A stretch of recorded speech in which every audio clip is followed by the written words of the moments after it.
C'est parti de collaborateurs de notre agence de Paris. Et nous, ici à Lille, on a trouvé que c'était super sympa, donc on a adhéré tout de suite. Moi, je le fais déjà un petit peu à la maison depuis, ça doit bien faire 1 an maintenant. On essaie d'appliquer ça un peu partout, là où on va, au boulot, à la maison, en sortie le soir. On va voir les commerçants avec nos affaires. Comme ça, on n'a plus besoin d'utiliser du plastique, des couverts en plastique, des sacs en plastique et tout ça. L'opération cible précisément les gens qui vont acheter à manger le midi. Donc c'est surtout sensibiliser les commerçants pour qu'eux-mêmes après sensibilisent leurs clients pour propager l'idée.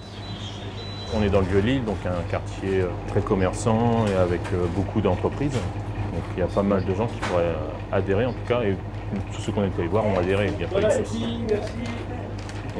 Bonjour Amine, ça va? Ça va? Ça va, très bien. Je trouve ça sympa de commencer à faire ça et essayer de pousser les gens à faire un petit geste finalement, de se dire si tout le monde le fait, on peut essayer de consommer un peu moins de plastique. Voilà, c'est ça le but. Je pense qu'on doit être bien plus de la moitié quand même à faire un effort là-dessus aujourd'hui. Là, le but, c'est vraiment qu'on soit un total de 100% de personnes qui participent justement à ce projet-là. Merci beaucoup. Je viens comme d'habitude avec ma petite boîte et je vais prendre une paire de lasagnes.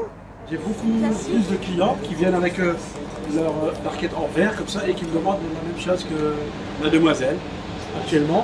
Même moi, j'ai une fille de 20 ans, elle me dit « Papa, plus de barquette en plastique, plus rien du tout. » Salut Ah, c'est chaud. Là, on va à la friterie, qui est à l'angle de la rue, juste en face de l'agence. On est allé les voir il y a donc 3 semaines pour leur demander si ils acceptaient de nous suivre sur cette belle aventure. Le midi sans plastique, c'est un effort des collaborateurs et des commerçants, Exactement. ça c'est sûr.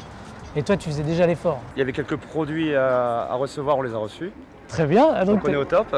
Au niveau des fourchettes en plastique, c'est fini? C'est des fourchettes en bois. C'est bon ça, bravo.